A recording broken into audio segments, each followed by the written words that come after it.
এরপর আমরা question number 7টা দেখব।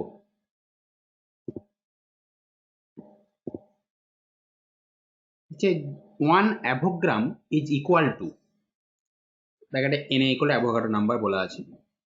এটা একটা ফ্যাক্ট বেসড কোশ্চেন যে অ্যাভোগ্রামের ডেফিনেশন আমরা AMU অর্থাৎ অ্যাটমিক মাস ইউনিট, যেটাকে আমরা একটা কথায় বলে থাকি ইউনিফাইড মাস, সেটা সম্বন্ধে আমরা জানি।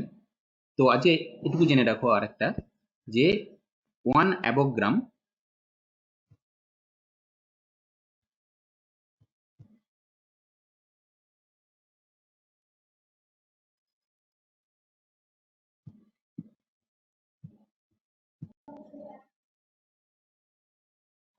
তাহলে 1 অ্যাভোগ্রাম আর 1 AMU or 1U এটা একই কথা।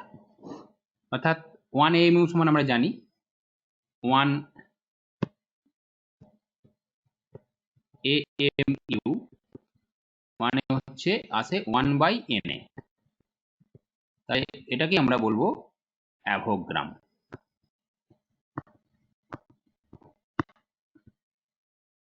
ওকে, তাহলে এখানে চারটে অপশনের মধ্যে কোনটা হবে?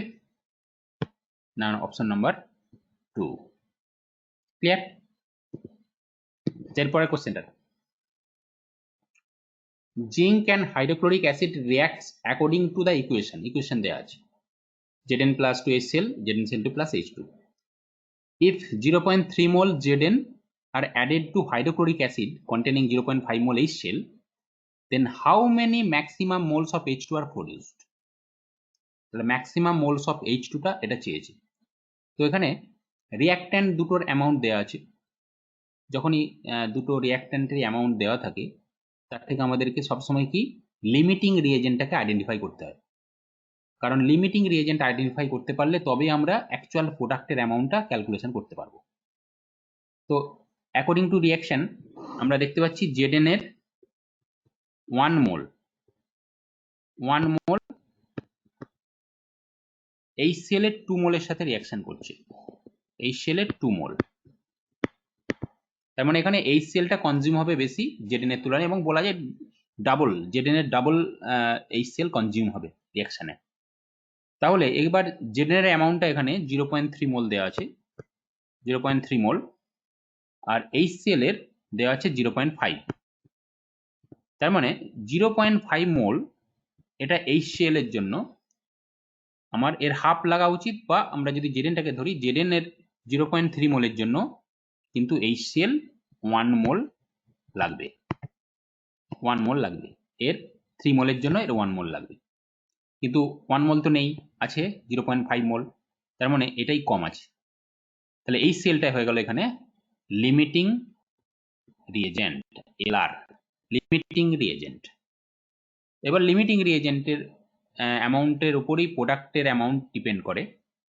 তো সেই হিসাবে আমরা কত মোল ম্যাক্সিমাম H2 প্রডিউসড হবে সেটা আমরা ক্যালকুলেশন করব according to given amount of HCl। তো এখানে 2 মোল HCl থেকে 2 মোল HCl, এটা থেকে আমরা হাইড্রোজেন দেখতে পাচ্ছি 1 মোল প্রডিউসড হচ্ছে, 1 মোল H2। তাহলে এখানে আমার 0.5 মোল HCl, তাহলে এটা HCl 2 মোল HCl, তাহলে এখানে 0.5 মোল থেকে কত পাবো না 1, সরি, এটা হবে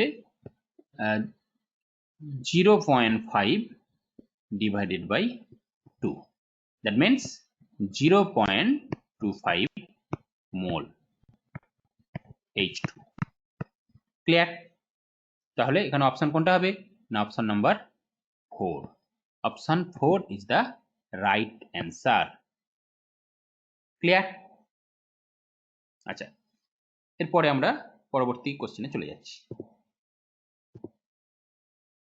দেখো, if the mass percentage of glucose in the aqueous solution is 36%, then the molality of glucose in the solution will be option 4।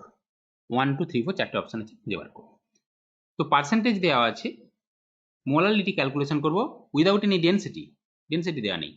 তার মানে এই পার্সেন্টেজটা কিছু বলা না থাকলেও এটাকে আমরা W/W তে ধরে নেব, ঠিক আছে, যেহেতু ডেন্সিটি দেওয়া নেই। তাহলে 36% যদি W/W তে হয়,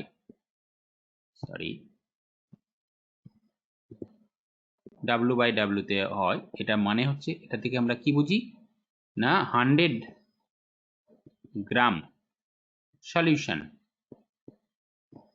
এটা কন্টেন করছে কত না 36 গ্রাম গ্লুকোজ।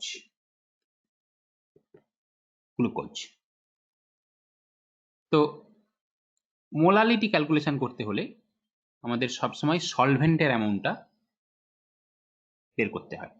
তাহলে সলিউশনের অ্যামাউন্টটা 100 গ্রাম, তাহলে সলভেন্ট অ্যামাউন্টটা কত না সলভেন্ট অ্যামাউন্ট কত হবে না 100 minus 36, that means 64 গ্রাম। এবার আমাদের ইকুয়েশন জানা আছে মোলালিটির, সেই মোলালিটি ইকুয়েশনে যদি এগুলো বসিয়ে দিই তাহলেই সরাসরি পেয়ে যাব। মোলালিটি ইকুয়েশনটা কি একবার লিখে দিচ্ছি, পড়ানোর সময় বলেছিলাম শর্টকাট ফর্মুলাগুলো মনে রাখতে পারলে এই ধরনের প্রবলেম সলভ করতে খুব সুবিধা হয়। তো শর্টকাট ফর্মুলা হচ্ছে molality M equal to W2 into 1000 by W1 into M2। 1 means সলভেন্টের অ্যামাউন্ট, 2 সলিউটের অ্যামাউন্ট, আর molar mass of solute. Okay, তাহলে আমরা এখানে 64 আর 36 পেয়েছি, তো আমরা এই ফর্মুলাতে বসিয়ে দেবো এই না অ্যামাউন্ট অফ সলিউট হচ্ছে 36 ইন্টু 1000 ডিভাইডেড বাই W1 হচ্ছে 64 গ্রাম। 64 গ্রাম সলভেন্টে 64 গ্রাম সলভেন্টে কি আমরা মোলার মাস অফ গ্লুকোজ মানে C6H12O6। মোলার মাস ক্যালকুলেট করলে মোটামুটি এটা 180 আসবে, করে দেখে নিতে পারবে তোমরা। এটা হচ্ছে 180, তাহলে 180 দিয়ে এটা ডিভাইড করব, এটা ক্যালকুলেশন করতে হবে। ওকে, তো 0 18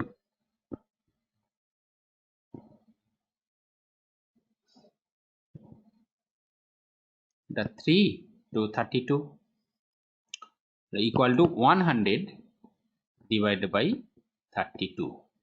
এটা ক্যালকুলেশন করলে কত আসবে, নিয়ার অ্যাবাউট 3.1, ঠিক না, 3.1 নিয়ার অ্যাবাউট আসবে। তাহলে এখানে অপশন কোনটা হবে না, অপশন হবে number 2। Number 2 is the right answer. Okay, আচ্ছা পরের কোশ্চেনটা দেখো না, volume of 1 molecule of oxygen gas at STP is 1 molecule of oxygen gas STP তে বের করতে হবে। তো আমরা STP তে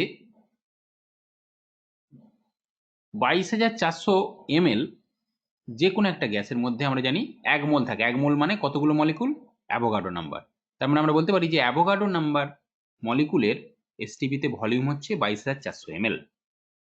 তাহলে একটা মলিকুলে কত, জাস্ট এই ক্যালকুলেশনটা করতে হবে, ঠিক আছে। তাহলে 22,400 ml এটা ভলিউম।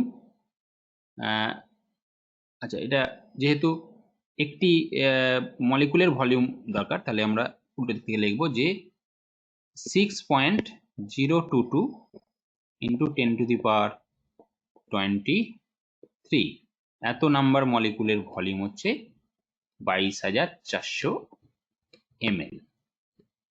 ওকে, তাহলে volume of 1 molecule will be 22,400 divided by 6.022 into 10 to the power 23। Just এই ক্যালকুলেশনটা করতে হবে, ঠিক আছে।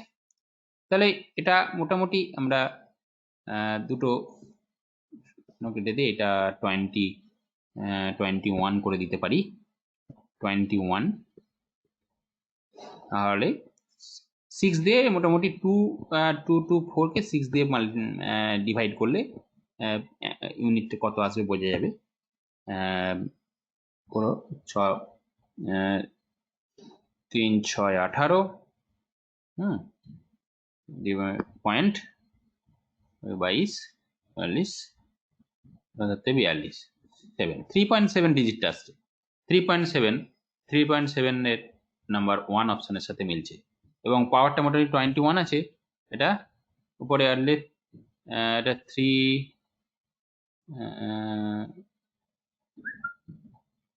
আচ্ছা 1 মিনিট আচ্ছা এটা 37 পয়েন্ট সামথিং হবে 3.7 নয় 37 point something 37 point something 37 into 10 to the power 21 আসবে তাহলে 3.-21 আসবে 3.7 ইন্টু 10 টু দি পাওয়ার -20 এই অপশনটার সাথে যাবে অর্থাৎ অপশন 1 এটা রাইট অ্যান্সার। ক্লিয়ার? আচ্ছা এরপর আমরা পরের কোশ্চেনটা যাচ্ছি। What is weight average atomic mass of silicon if it occurs naturally in 3 isotopes, that is Si28, Si29 and Si30, and natural abundance যেটা অর্থাৎ প্রকৃতিতে যেটা পাওয়া যায় যে পার্সেন্টেজে 28টা 92.2%। তো এইভাবে যদি পার্সেন্টেজ অ্যাবান্ডেন্স দেয়া থাকে কোনো একটা এলিমেন্টের ডিফারেন্ট আইসোটোপের তাহলে সেখান থেকে তাদের এভারেজ অ্যাটমিক মাস আমরা ক্যালকুলেট করতে পারি না। ফর্মুলাটা আমি বলেছিলাম average atomic mass equal to summation of atomic mass into percentage divided by 100। তো ডিফারেন্ট আইসোটোপগুলোর পার্সেন্টেজ এবং অ্যাটমিক মাস দিয়েছে, যেমন সিলিকন 28 হচ্ছে অ্যাটমিক মাস বা মাস নাম্বার, একে আমরা তার পার্সেন্টেজ দিয়ে মাল্টিপ্লাই করব 92.2 প্লাস সামেশন মানে আমরা প্লাস দেবো প্লাস কত না 29 ইন্টু ওর পার্সেন্টেজটা দেওয়া আছে কত 4.7 প্লাস 30 ইন্টু ওর পার্সেন্টেজটা দেওয়া আছে 3.1 ডিভাইডেড বাই 100। এই ক্যালকুলেশনটা করতে হবে। এই সিম্পল ক্যালকুলেশনটা করো।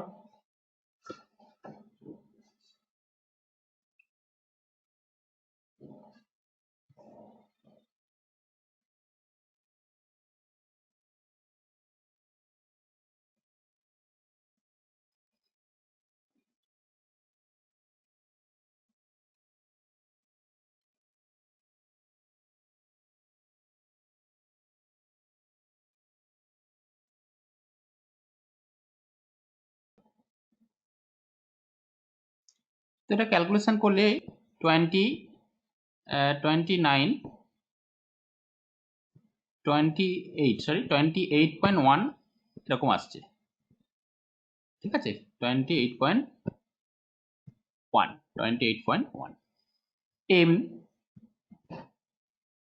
ওকে, তাহলে option 2 is the right answer. দেখো a compound consists of 43.4% of sodium and 11.32% of carbon and rest is oxygen. The empirical formula of the compound would be, তো empirical formula ক্যালকুলেশন আমরা দেখিয়েছি কিভাবে করতে হয়।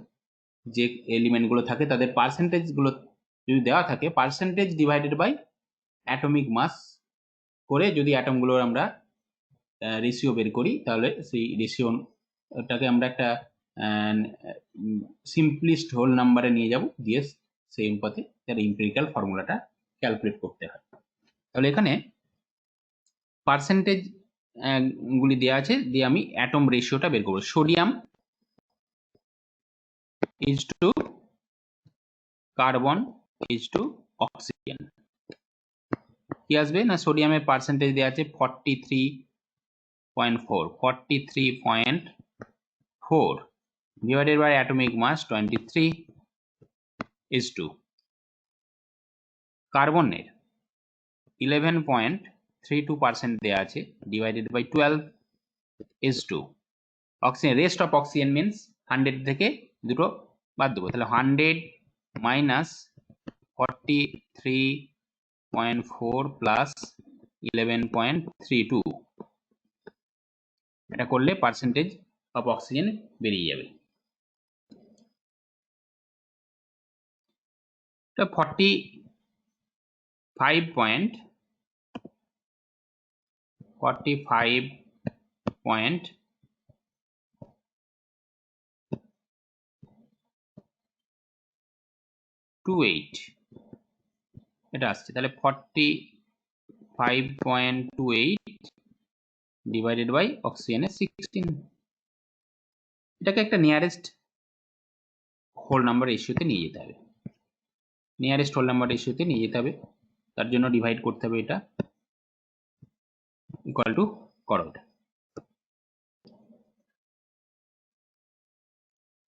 তো এই ভাগটা করলে এরকম একটা রেশিও আসবে। এরপর নিয়ম হচ্ছে যেটা সবচেয়ে স্মলেস্ট যে টার্ম সেটা দিয়ে ডিভাইড করে দিতে হবে সবটাকে। তাহলে এখানে 0.94 দিয়ে যদি ডিভাইড করে দিই তাহলে কি আসছে সেটা দেখো। তো এটা 2:1:3 এরকম রেশিও আসছে। তাহলে 2:1:3 এই রেশিওটা আসছে। তাহলে এই রেশিওতে আমরা যদি কোনো ফর্মুলা তৈরি করি তাহলে সেটা কোনটা ম্যাচ হবে না, Na2CO3 অর্থাৎ সোডিয়াম কার্বনেট। তাহলে option 3 is the right answer. ওকে,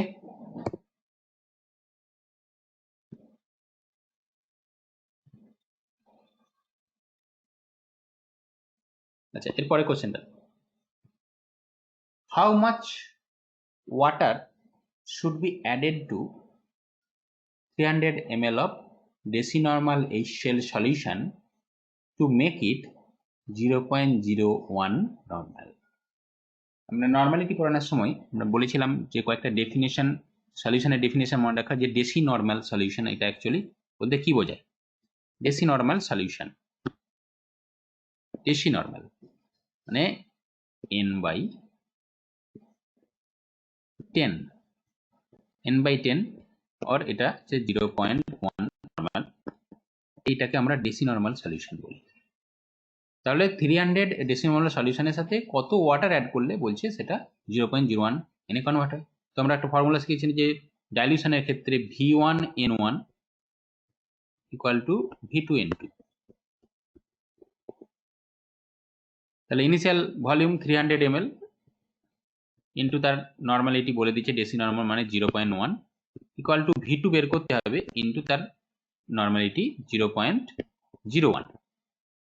ঠিক আছে, তাহলে এখান থেকে V2 ক্যালকুলেশন করলে দেখবো এটা V2 ইকুয়াল টু আসবে 3000।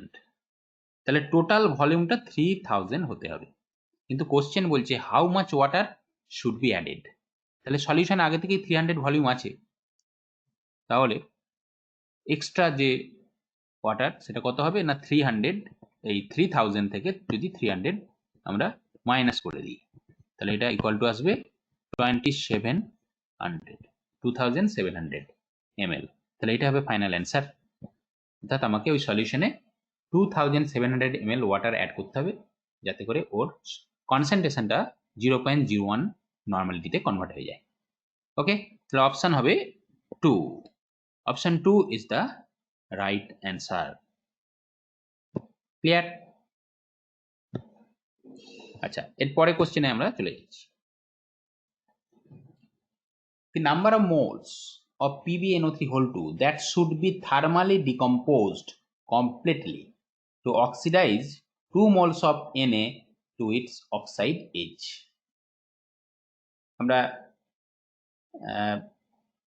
মাস ক্যালকুলেশন করেছি কেমিক্যাল ক্যালকুলেশনে, তো সেই কনসেপ্টের উপর বেস করেই এই প্রবলেমটা দেওয়া হয়েছে। তো একটু ঘুরিয়ে দিয়েছি, একটা লেড নাইট্রেটকে আমরা যদি ডিকম্পোজ করতে চাই তাহলে কতটা লেড নাইট্রেটের মোল আমাকে ডিকম্পোজ করতে হবে যাতে করে ওর ডিকম্পোজিশনের যে অক্সিজেনটা আমরা পাবো সেই অক্সিজেনটা 2 মোল সোডিয়ামকে তার অক্সাইডে কনভার্ট করতে পারে। কোশ্চেনটা এরকমই বলতে চেয়েছি। তাহলে আমরা দুটো রিয়াকশানই আমরা লিখতে পারবো যে লেড নাইট্রেট PbNO3 তার হোল 2, একে হিট করলে আমরা দেখতে পাই যে কি কি তৈরি হয় না, PbO তৈরি হয়, NO2 তৈরি হয় আর O2 হয়। ব্যালেন্স করলে এটা 2Pb 2PbO 4NO2 এরকম ব্যালেন্স করলে আসবে। তাহলে এখানে এই লেড নাইট্রেটটা কতটা মোলে আমাকে চেয়েছে, তো 2 মোল সোডিয়াম। এবার সোডিয়ামের সাথে অক্সিজেনের রিঅ্যাকশনটা কি আছে, সোডিয়াম প্লাস O2 এটা কি হবে Na2O, Na প্লাস O2 থেকে হবে Na2O, এটাকে ব্যালেন্স করতে হবে। 2 যদি এখানে লাগাই তাহলে এটা 4Na। ওকে, তো এখানে কোশ্চেনটা হচ্ছে 2 মোল সোডিয়ামকে তার অক্সাইডে কনভার্ট করতে গেলে কতটা অক্সিজেন লাগে সেটা আগে বের করতে হবে। তো আমরা অ্যাকর্ডিং টু দিস রিয়াকশন দেখতে পাচ্ছি যে 4 মোল সোডিয়ামকে আমরা অক্সাইডে কনভার্ট করতে গেলে অক্সিজেন লাগছে কত, 1 মোল। 1 মোল এর 4 মোলের জন্য, তাহলে 2 মোলের জন্য এর কত লাগবে, 0.5 মোল। ক্লিয়ার? তার মানে আমার এই 0.5 মোল অক্সিজেনটা লেড নাইট্রেট থেকে পাবো। তাহলে এই অক্সিজেনটা পেতে হলে এই লেড নাইট্রেটের কত মোলকে ডিকম্পোজ করতে হবে থার্মালি। তো এখানে দেখতে পাচ্ছি যে 2 মোল থেকে অক্সিজেনের 1 মোল হচ্ছে 1 মোল অক্সিজেন পাওয়া যাচ্ছে লেড নাইট্রেটের কত, লেড নাইট্রেটের 2 মোল থেকে, 2 মোল থেকে লেড নাইট্রেটের পাওয়া যাচ্ছে। ঠিক আছে, তাহলে আমার অক্সিজেন এর 0.5 মোল চাই, তাহলে এটা 1 মোল, এর 1 মোল 2 মোল থেকে 1 মোল যদি অক্সিজেন পাওয়া যায় তাহলে আমি 0.5 মোল অক্সিজেন পেতে গেলে লেড নাইট্রেটের 1 মোলকে হিট করলেই হবে। তার মানে এখানে অ্যান্সারটা হবে অপশন 1। তাহলে option 1 is the right answer. Option 1 is the right answer. Clear? আচ্ছা, পরে question number 15, 0.1n solution among the following is, 0.1n solution among the following is। খুব ভালো একটা কোশ্চেন। এটা ফসফরাসের 3টে অক্সি অ্যাসিড এবং সালফারের একটা অক্সি অ্যাসিড দেওয়া আছে। আমরা নর্মালিটি দিয়েছি, এখানে মোলারিটিতে সব আছে, তাহলে আমরা নর্মালিটি আর মোলারিটি রিলেশন থেকে এটা আসবে, এটুকু ক্লিয়ার। এখন সবগুলোই 0.1n আছে, এটা 0.1m আছে, তার মানে নর্মালিটি মোলারিটি ইকুয়াল হয় কোন সলিউশনটার জন্য সেইটা আইডেন্টিফাই করতে পারলেই হবে, কারণ নর্মালিটিও 0.1 দেওয়া আছে আর মোলারিটিও 0.1 দেওয়া আছে। তো তার জন্য যাদের এন ফ্যাক্টর 1, কারণ নর্মালিটি মানে কি, নর্মালিটি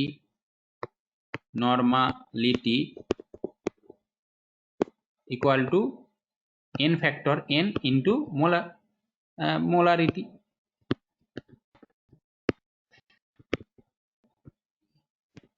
ঠিক আছে, এই n ফ্যাক্টর যেটা n ফ্যাক্টর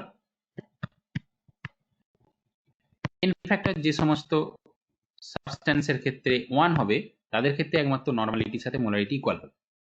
তাহলে এখানে এই 4টে সলিউশনের মধ্যে অ্যাকচুয়ালি n ফ্যাক্টরটা 1 কোনটার ক্ষেত্রে আসবে, ফার্স্ট যেটা দেওয়া আছে দেখো তার n ফ্যাক্টর কিন্তু 3, কারণ এটা ট্রাইবেসিক অ্যাসিড, ফসফরিক অ্যাসিড, 3টে হাইড্রোজেনই রিপ্লেসেবল।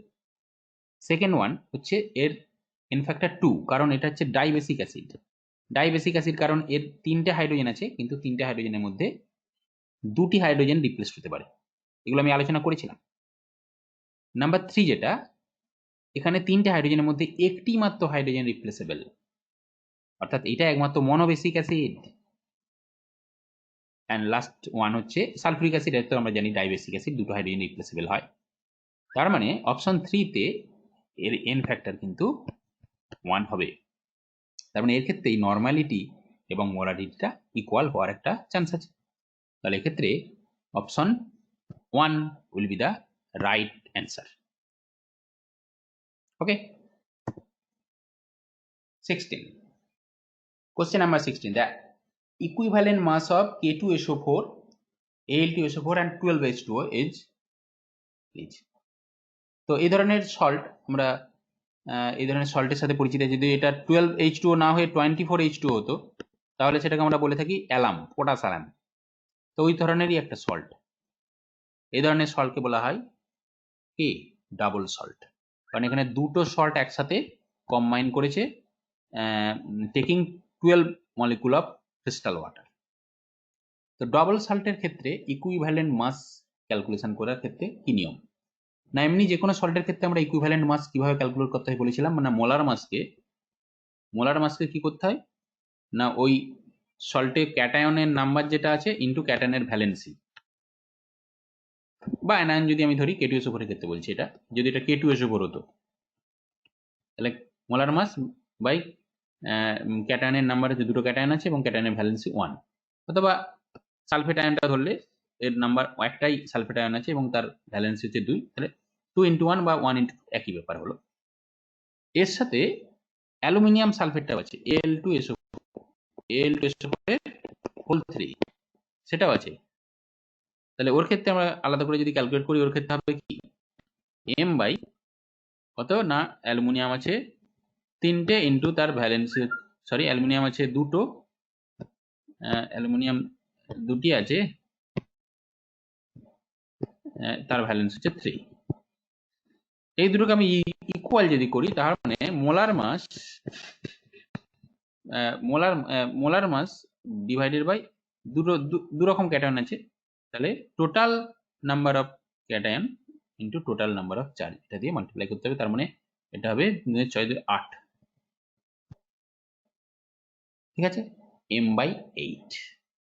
তার মানে এই ধরনের সল্টের ক্ষেত্রে আমরা ইকুইভ্যালেন্ট মাস বের করবো এইভাবেই। যতগুলো ক্যাটায়ন আছে, আমি যদি ক্যাটায়নটাকে কনসিডার করি, মোট যতগুলো ক্যাটায়ন আছে ইন্টু ভ্যালেন্সি দিয়ে যেটা আসবে, তাহলে m/8 will be the equivalent mass of the given question. The option number 3 is the right answer. Okay.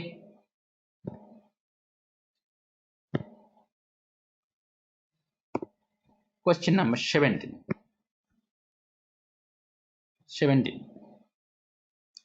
If the mole fraction of urea in water is 0.15, then molality of urea in the solution will be. Very important question. এই ধরনের question এখনকার যে NEET বা যেই main বা অ্যাডভান্সে এই ধরনের question আসছে। তো মোল ফ্র্যাকশন দিয়ে দিন, সেখান থেকে মোলালিটিতে কনভার্ট করতে হবে। কিভাবে সম্ভব? আমরা সেটা খুব ইজিলি করতে পারি। না মোল ফ্র্যাকশন মানে হচ্ছে আমরা জানি, সেটা দেখিয়েছি, দেখো এটা একটু আলাদা একটা করে দিচ্ছি।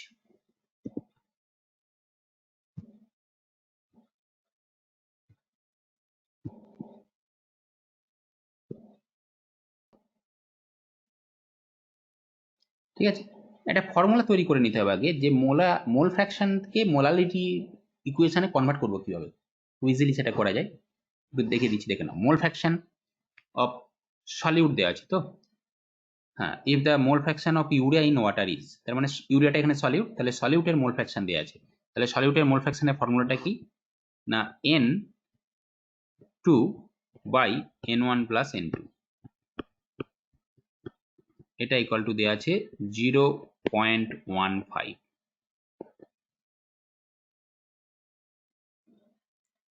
ওকে, 0.15।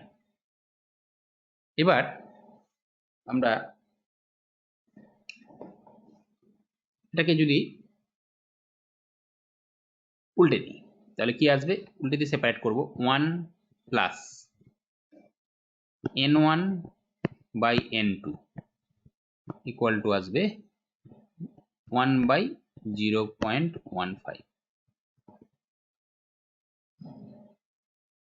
ঠিক আছে, তাহলে এখান থেকে n1 by n2 equal to কত আসবে না, একটা এদিকে নিয়ে বিয়োগ করলে দেখো 0.85 ডিভাইডেড বাই 0.15 আসবে। ওকে, 5 देगा 3 5 15 5 के 5 5 7 35 17/3। और এখান থেকে আমি আবার যদি এটাকে উল্টে দিই যে n2 বাই n1 সমান কত আসবে না 3 ডিভাইডেড বাই 17। এবার দেখো এই n2 বাই n1 টাকে আমি মোলালিটিতে কনভার্ট করতে চাইছি। তো মোলালিটি মানে কি, মোলস অর্থাৎ moles of solute. Molality equal to, এই পাশে একটু দেখে দিচ্ছি, দেখো m molality equal to moles of solute মানে n2 divided by amount of solvent। amount of solvent means w1 আর উপরে কত গুণ করতে হয় না 1000 একটা মাল্টি করা থাকে divided by molar mass. Molar mass তো ঢুকে গেছে এখানে। ঠিক আছে, এইটুকুই। আমি যেহেতু এখানে n2 টা মোলে নিয়ে নিয়েছি, তাহলে w2 বাই m2 টা n2 হয়ে গেছে, তাহলে n2 বাই w1 ইন্টু 1000। তো এখানে আমার w1 টা চাই, কিন্তু এখানে ফর্মুলাতে n1 আছে, ঠিক আছে, এখানে n1 আছে, তাহলে n1 টাকে আমার w1 এ কনভার্ট করতে হবে। মোলকে আমরা অ্যামাউন্টে কনভার্ট করতে গেলে তার মোলার মাস দিয়ে মাল্টিপ্লাই করে দিই। তাহলে মোলার মাসটা কত না, এখানে সলভেন্টটা তো ওয়াটার, তাহলে মোলার মাস দিয়ে মাল্টিপ্লাই করে দিলেই চলে আসবে। অর্থাৎ এটা আসবে কত না n2 বাই n1 এই ফর্মে যদি লিখতে চাই তাহলে আমাকে 1000 বাই 18 করতে হবে। ঠিক আছে, তার মানে বোথ সাইডে 1000 বাই 18 যদি মাল্টিপ্লাই করা হয় তাহলে n2 বাই n1 টা মোলালিটিতে কনভার্ট হয়ে যাবে। ক্লিয়ার? তার মানে এখানে আমরা এবার সেটাই করব যে n2 by n1 into 1000 by 18 equal to হয়ে যাবে, এইদিকে আমরা 1000 বাই 18 মাল্টিপ্লাই করেছি মানে এই সাইডেও আমাকে 1000 বাই 18 মাল্টিপ্লাই করতে হবে। 1000 বাই 1000 বাই 18, 17 তো আগে থেকে আছে, ইন্টু 18। ওকে, তো এটাই মোলালিটি হয়ে গেল, molality of the solution. So molality m equal two এই ক্যালকুলেশনটা করে নিতে হবে। আচ্ছা, এই ক্যালকুলেশনটা করে নাও।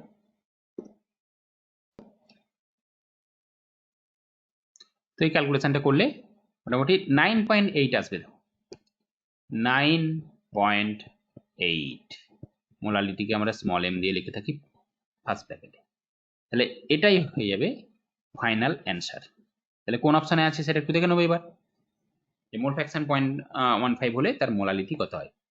দেখো অপশন নম্বর 4, অপশন 4 এতে এটা আছে। ঠিক আছে, অপশন 4 এতে এটা আমরা পাবো। তাহলে অ্যান্সারটা হবে অপশন নাম্বার 4। ওকে, বাহ, ঠিক আছে, আজকে এই পর্যন্তই থাকলো। পরের ক্লাসে আমরা আরো কিছু এমসিকিউ ডিসকাস করব। এগুলো যদি করা বুঝতে অসুবিধা থাকে পার্সোনালি আমাকে হোয়াটসঅ্যাপে জানাতে পারো, তাদেরকে আমি আরেকবার করে বলে দেবো। ঠিক আছে, ওকে, থ্যাংক ইউ।